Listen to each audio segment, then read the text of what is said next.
Sabe, imaginemos por um instante a seguinte cena. Vamos lá, um exercício mental para quem nos acompanha hoje, né? Isso. Uma pessoa que vive a vida inteira fechada em um quarto, assim, com pouquíssima luz. Uhum. E, com o passar dos anos, ela acaba se convencendo de que as sombras trêmulas projetadas na parede são a realidade absoluta. A visão dela se adapta tanto àquela penumbra, sabe, que a escuridão se torna o porto seguro dela. O conforto, né? O conhecido. Exato. Então, num dia qualquer, de repente, alguém abre uma grande janela nesse quarto e a luz do sol entra com tudo. Nossa, deve cegar na hora. Totalmente. Essa luz é tão intensa, tão pura e ofuscante que chega a machucar fisicamente os olhos dessa pessoa. A primeira reação dela, quase instintiva, não é de maravilhamento. É de desespero, eu diria. Pois é, a primeira reação é querer fechar a janela correndo e voltar para o escuro, porque a luz fere um olho que está doente, né? E essa tensão não é apenas uma reação física, é a exata metáfora que Santo Agostinho usa para descrever a alma humana, tentando enxergar a verdade definitiva. Uma imagem belíssima e muito profunda. E é com essa imagem que damos as boas-vindas a todos para mais um mergulho da nossa série especial sobre a patrística. Um prazer enorme estar aqui novamente. O prazer é todo meu. E para quem já acompanha esta nossa jornada, nós já trilhamos um caminho longo, né? Já exploramos juntos obras como a Trindade, o Livre-Arbítrio, também os comentários aos Salmos e as inesquecíveis Confissões. Grandes clássicos.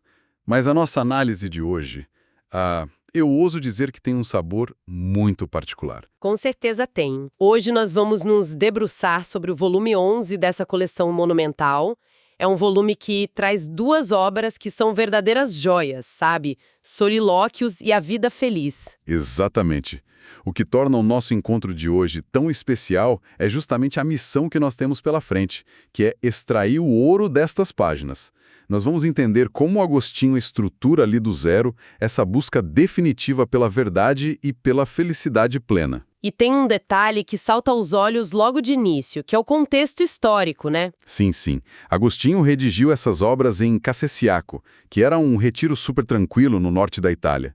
Isso foi logo após a conversão dele. Por volta do ano 386 d.C., certo? Isso. Foi um momento de muito silêncio, de reconstrução interna mesmo. Olha, peraí, vamos fazer uma pausa para absorver esse recorte de tempo. Porque esse detalhe histórico, para mim, é de arrepiar. Estamos falando do ano 386. Isso é pouco mais de 350 anos após a morte de Jesus Cristo. É muito perto, historicamente falando. É um período muito próximo da origem do cristianismo. E a nossa missão paralela hoje, para quem escuta este nosso mergulho, é justamente notar isso. Notar como os traços detalhados, as práticas e os dogmas mais profundos da doutrina católica já estavam perfeitamente delineados. Estavam vivos, né? E muito bem documentados naquela época. Exato. Não estamos falando de ideias que surgiram do nada lá na Idade Média. Estava tudo ali, com uma clareza e uma sofisticação teológica impressionantes. E é fascinante ver como ele constrói isso, porque para buscar essa felicidade plena que todos nós almejamos, Agostinho diz que primeiro e antes de mais nada é preciso buscar a verdade. E o curioso é que essa busca pela verdade não começa olhando para o céu estrelado, não é? Não, de jeito nenhum. Começa com uma conversa muito íntima, uma conversa interna. E o ponto de partida é simplesmente brilhante. É o que dá título à primeira obra, né? Isso, Solilóquios. Agostinho praticamente consolida esse método literário e até o próprio termo, que significa, literalmente, falar consigo mesmo. Ele divide a própria consciência, não é isso? Exatamente. Ele cria dois personagens distintos na mente dele. A razão, que atua como um mestre bem rigoroso e impaciente com ilusões. Dá uns puxões de orelha, né? Muitos.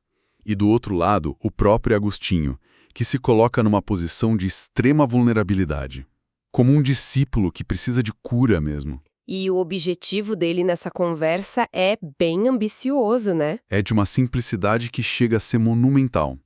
Logo no início, após uma prece maravilhosa, ele declara que deseja conhecer apenas duas coisas, Deus e a alma. Absolutamente mais nada. Nada mais. Ele chega a ser questionado pela razão sobre isso, não chega? Sim, a razão provoca ele. Pergunta tipo, nem mesmo os seus amigos, as pessoas que são caras pra você? Nossa, e o que ele responde? A resposta é muito reveladora. Ele diz que ama os amigos dele justamente porque eles são portadores de almas racionais. O amor a eles está ligado ao amor à alma. Entendi. E aqui nós voltamos àquela nossa imagem inicial da janela e do quarto escuro, né? Perfeito, é a mesma lógica. Se a mente humana é como um olho que tenta olhar diretamente para o sol, e esse sol seria Deus, o que acontece se esse olho estiver sujo? Vai doer. Exato. Se ele estiver inflamado pelas paixões mundanas, sei lá, pela cobiça, pela vaidade do dia a dia, a luz, por mais bela e pura que seja, vai ferir. E a alma humana nessas condições vai fazer o quê? Vai preferir voltar para a escuridão dos vícios. Porque a escuridão exige menos esforço, né? É muito mais confortável ficar nas sombras.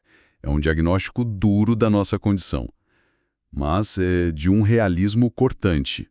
E como a gente cura esse olho, então? Porque tem uma receita clínica aí, não tem?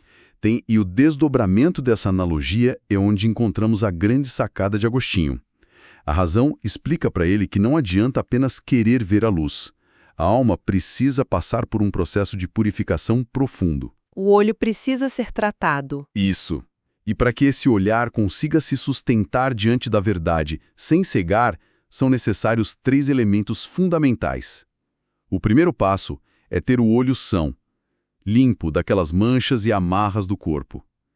E quem proporciona essa saúde inicial é a fé. Certo, a fé limpa o olho. Mas um olho saudável não garante a visão se ele estiver olhando para o lado errado, concorda? Ou se estiver de olhos fechados. Com certeza. Tem que saber para onde olhar. Exato.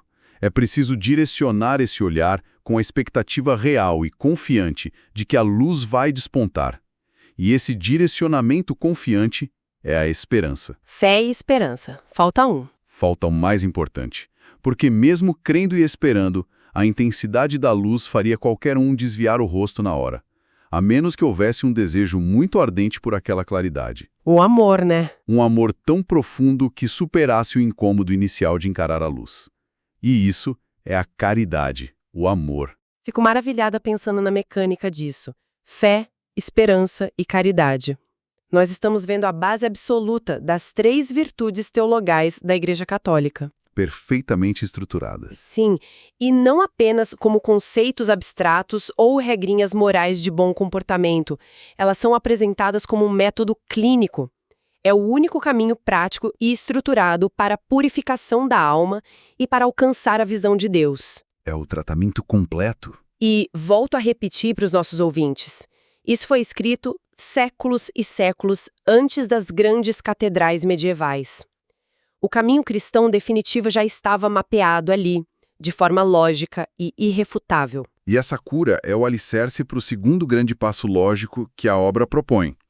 Porque, vamos pensar no seguinte cenário. Pode falar. Se a alma precisa ser purificada de forma tão profunda por essas virtudes teologais, para finalmente conseguir enxergar a verdade que é o próprio Deus, o que acontece com essa mesma alma quando ela, enfim, compreende e abraça essa verdade? Ela simplesmente morre e desaparece quando o coração para de bater e o corpo físico perece? Agora chegamos à grande encruzilhada filosófica, a imortalidade da alma. O tema central, né? E confesso que a forma como ele constrói isso nas fontes de hoje me fez reler a página algumas vezes, viu? É um raciocínio denso mesmo. Sim, eu fiquei muito impressionada em como ele estrutura essa prova, sem recorrer apenas a um dogma de fé logo de cara, sabe? Ele usa pura lógica. Ele nos convida a um mergulho numa dialética sobre a própria natureza da verdade. O raciocínio começa com uma premissa muito forte. A verdade, por sua própria definição essencial, não pode perecer. Ela é eterna. Exato. Aí Agostinho propõe um exercício de imaginação extremo. Ele fala, suponhamos que o mundo inteiro, todo o universo material, seja completamente destruído e aniquilado. Sumiu tudo. Sumiu tudo. Se isso acontecer, continuará sendo uma verdade inegável que o mundo foi destruído. Nossa, verdade. O fato da destruição se torna uma verdade inabalável. Ou seja, mesmo no cenário da aniquilação total da matéria, a verdade sobrevive.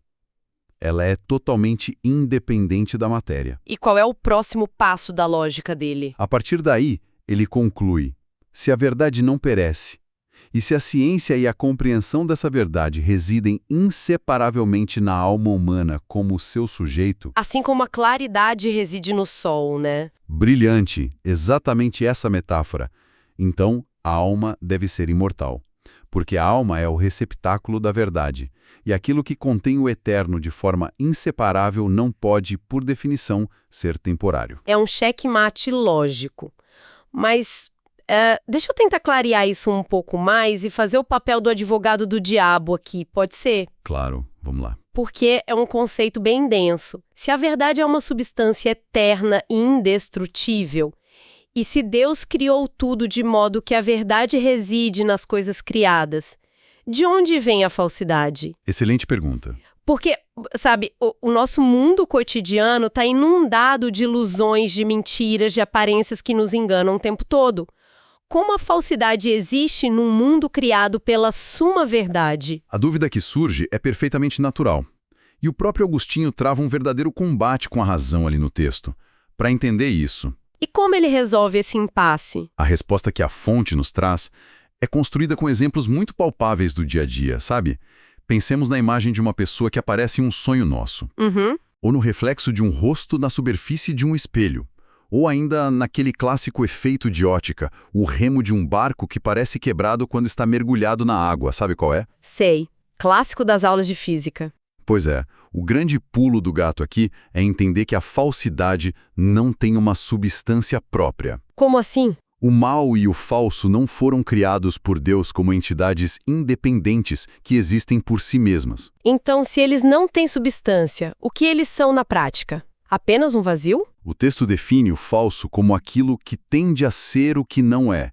É uma imitação. A imagem refletida no espelho não é um homem de verdade, mas ela tende a ser um homem. Ela tenta imitar. Nossa, faz muito sentido. E é exatamente essa verossimilhança que confunde os nossos sentidos físicos. A falsidade não tem força, ela não tem uma gravidade própria. Ela é fraca por natureza. Muito fraca. Ela só ganha impacto porque a alma humana, quando está desatenta, fraca ou com aquele olho sujo que mencionamos lá atrás, permite-se ser enganada. Então a culpa é da nossa percepção. Exato. A árvore pintada num quadro não está contando uma mentira de propósito. Somos nós que, por fraqueza de julgamento, aprovamos a ilusão e dizemos, olha, ali está uma árvore. Isso muda tudo na forma como a gente enxerga o mundo, né? Muda completamente. Se a alma é esse cofre mortal feito para guardar a verdade eterna e o mundo material ao redor é só um teatro cheio de reflexos e imitações que só tem o poder que nós mesmos damos a eles... A grande angústia passa a ser outra, não é? Exato. A angústia passa a ser o que a gente faz com o corpo enquanto a alma não se liberta. Como é que nós vivemos o cotidiano, o aqui e agora? E é fascinante notar que Agostinho não tenta responder essa pergunta meditando sozinho, isolado numa caverna. Não mesmo. E responde a isso no meio de uma festa de aniversário. Cercado de comida, de um bom vinho e de muito afeto. O que nos leva ao cenário da nossa segunda obra de hoje, que é A Vida Feliz. O contraste de ambiente é muito rico aqui. Saímos dos diálogos internos, que são solitários e super rigorosos, e entramos num cenário de calor humano e celebração em comunidade. Um ambiente tipicamente acolhedor, né? E o cenário descrito pelas fontes é de uma vivacidade impressionante. O dia é 13 de novembro de 386. É o 32º aniversário de Agostinho. Uma data festiva. Sim. E para comemorar, ele reúne a família e os amigos mais íntimos em uma sala de banhos. Nas termas, né? Isso. Um ambiente bem aquecido, super acolhedor e tranquilo. Era o lugar perfeito para conversar logo após uma refeição leve. E olha quem está presente. A mãe dele, Santa Mônica, o irmão dele, Navígio, o filho dele, Adeodato, além de alguns alunos bem próximos. É um encontro de gerações e afetos. E o que começa como um simples banquete físico de aniversário, rapidamente se desdobra em um banquete espiritual formidável. E nesse ambiente mais solto, mais familiar, Agostinho introduz o debate usando uma belíssima alegoria marítima. Ele é genial com imagens. O que ele propõe? Ele lança a ideia da filosofia que aqui deve ser compreendida como a busca ativa por Deus, como uma viagem de barco rumo a um porto seguro. E ele detalha que nesse oceano enorme da vida existem 3 tipos de marinheiros. Certo, 3 tipos. Quais são? Os primeiros são aqueles que têm facilidade natural ou uma boa orientação logo de cara. Eles ajeitam as velas cedo e chegam ao porto com pouquíssimas remadas, servindo até de guia para os outros. Esses são os sortudos, digamos assim. Os bem orientados. Os segundos são os que se arriscam demais em mar aberto. Eles se deixam levar pelas ilusões do mundo e, por uma ironia do destino, precisam que tempestades terríveis e ventanias violentas aconteçam na vida deles. Pra quê? Para forçá-los a chorar, rever a rota e voltar ao caminho certo. A tempestade salva eles de se perderem de vez. Uau! E o terceiro tipo? O terceiro tipo são os que ficam no meio do caminho. Ficam paralisados ou totalmente fascinados por ilhas passageiras que não são o destino final. É uma metáfora muito rica. E no meio dessa metáfora toda, bem na entrada desse porto seguro, o texto descreve um obstáculo que me chamou muita atenção. O famoso escolho, né? E eu proponho uma analogia bem moderna para quem nos acompanha tentar visualizar a armadilha disso. Manda ver. Imaginemos esse escolho do orgulho não apenas como uma pedra feia e bruta, mas como um farol moderníssimo. Um farol de luxo. Exato. Ele tem o formato de um lounge de luxo, super bem iluminado, tocando uma música boa e prometendo conforto. Ele atrai os novios para perto, prometendo status, aplausos e o reconhecimento do mundo inteiro. Parece irresistível. E esse é o perigo. Porque o problema é o mecanismo por trás dessa estrutura. O objetivo desse farol não é guiar os navios para a calmaria do porto. O objetivo real é atrair as embarcações para esmagar os cascos delas, né? Isso. Para esmagar nas pedras ocultas da vaidade. É o falso brilho do sucesso terreno. E muitos marinheiros chegam tão perto da verdadeira sabedoria, atravessam oceanos inteiros, mas naufragam bem na porta de entrada. Porque são engolidos pelo orgulho. Engolidos por essa montanha de orgulho disfarçada de prêmio. Essa imagem do falso abrigo ilustra perfeitamente a confissão íntima que Agostinho faz ali no texto, porque ele admite, na frente de toda a família, que o navio da sua própria vida estava indo a toda velocidade em direção a esse exato rochedo. Ele estava deslumbrado, né? Muito. Ele estava profundamente apegado às honras acadêmicas, à carreira brilhante e aplaudida dele na retórica, às ambições que o mundo romano valorizava na época.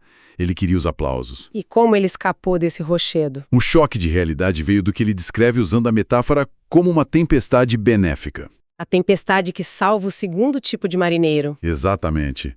Na vida real, ele foi acometido por uma forte dor no peito, um problema de saúde física real que o deixou sem fôlego e o forçou a abandonar de uma vez por todas a profissão de retórica. Nossa, o que parecia o fim do mundo para ele. Sim, o que para os olhos do mundo e para ele mesmo, num primeiro momento, parecia uma tragédia que encerrava a carreira, foi, na verdade, a ventania salvadora. Uau! Foi a força que quebrou as amarras do orgulho e empurrou o barco avariado dele para dentro do porto seguro, permitindo que ele finalmente parasse tudo e se dedicasse à busca de Deus em Cassíaco. É aquele velho ditado provando sua sabedoria, sabe? Às vezes o que parece um naufrágio absoluto é, na verdade, uma operação de resgate. Perfeito, é bem isso. E uma vez que eles se reconhecem salvos nesse porto seguro, ali sentados na sala de banhos, com a família, a grande questão do banquete é colocada na mesa para debate. E que questão, hein? Afinal, a felicidade é simplesmente ter tudo o que se deseja? Porque o senso comum, desde a Roma antiga até o mundo de hoje, nos martela o tempo todo que sim. A gente ouve isso todo dia. Sim. Se eu quero ter muito dinheiro, fama ou saúde perfeita, e eu consigo obter isso, então eu sou feliz. A lógica matemática parece fechar. Parece fechar até se submetida ao rigor do debate entre eles ali no banquete. porque a conclusão a que o grupo chega vai totalmente na contramão do senso comum. O que eles concluem? Eles dizem que ter o que se quer não é garantia nenhuma de felicidade caso aquilo que se quer seja frágil, passageiro e sujeito aos caprichos da sorte. Faz sentido. Se eu posso perder amanhã, não é seguro. Exato. E para ilustrar, Agostinho traz à tona o exemplo de um homem chamado Orata. Orata era riquíssimo e muito conhecido na antiguidade. O famoso Orata. O que ele tinha? Ele tinha tudo. Luxo, propriedades incríveis à beira-mar, promovia banquetes suntuosos. Ele tinha todas as posses materiais imagináveis. Mas a inteligência do grupo desmonta a ilusão de Orata rapidinho. Como eles fazem isso? Eles concluem que ele não poderia ser feliz, porque ele vivia sob o terror constante de perder tudo aquilo. O medo da perda corrói a alegria por dentro. Quem vive na ansiedade de proteger bens que podem ser destruídos a qualquer momento não desfruta de uma felicidade verdadeira. Nossa, isso é muito atual. O que nos leva a uma inversão de valores incrível proposta no texto. Porque se a falta de dinheiro ou a falta de bens materiais não é a verdadeira miséria, qual é então a verdadeira pobreza humana? A pobreza profunda. Sim, o que é estar na miséria absoluta segundo a lógica deles. O termo técnico que Agostinho utiliza, e que tem um peso gigantesco aqui, é a estultícia. Estultícia, uma palavra forte, né? Muito. A gente pode traduzir estultícia como a insensatez profunda, a ignorância voluntária, a falta crônica de sabedoria divina. E o texto aborda a estultícia não apenas como alguém que toma decisões tolas na vida. Vai além disso. Vai muito além. É vista como uma verdadeira indigência, uma fome existencial extrema. É uma inanição da alma, sabe? Então a pessoa está literalmente morrendo de fome por dentro. É essa a imagem.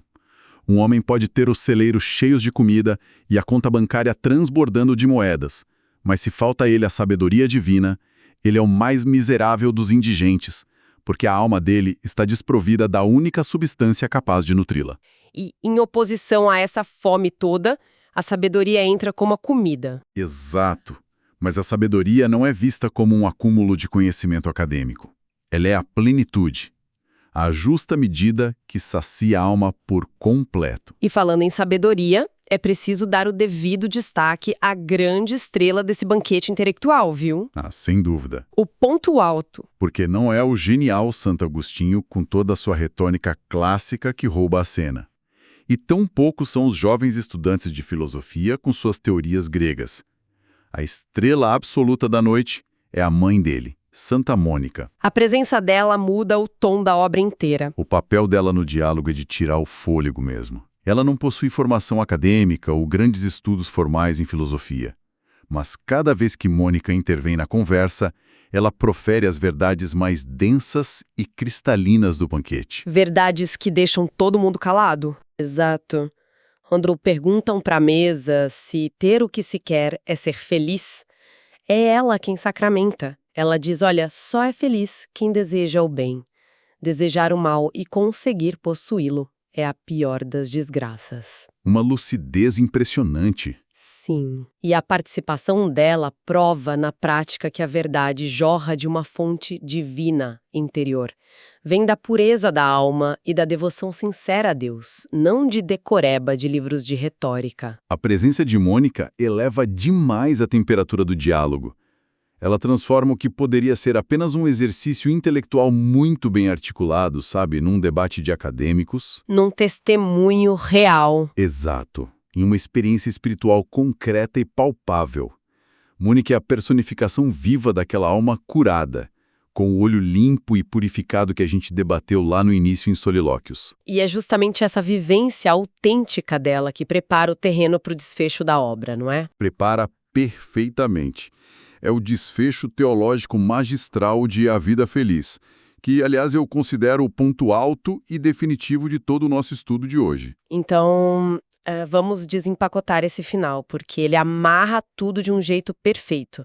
O que Agostinho conclui sobre essa sabedoria? Agostinho conduz os convidados, e todos nós que lemos a obra, à constatação de que essa plenitude, essa sabedoria que sacia a indigência da alma, não é uma teoria humana inventada por filósofos. Então, o que ela é? A sabedoria que nos preenche é a própria sabedoria de Deus. Ele introduz aqui o conceito da suma medida.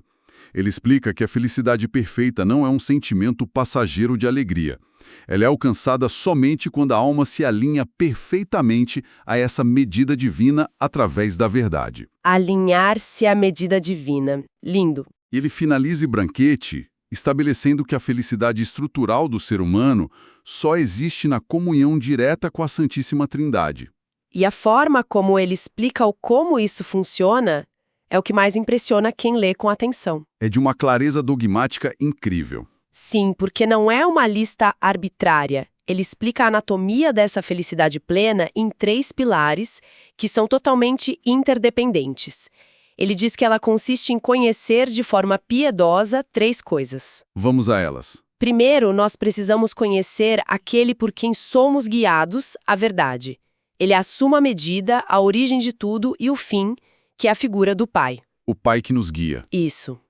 Segundo, precisamos conhecer qual é a verdade da qual nós gozamos e que nos preenche, que é o Filho, a verdade encarnada. O Filho que nos ilumina. E o terceiro? O terceiro e indispensável pilar, precisamos conhecer a natureza do vínculo, o laço de amor eterno que nos une a essa suma medida e a essa verdade, que é a ação do Espírito Santo. Olha, é o momento em que a erudição intelectual simplesmente se curva à revelação divina.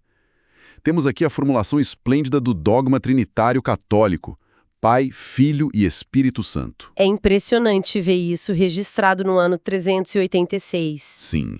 E não apresentados como um enigma teológico frio para ser decorado num catecismo.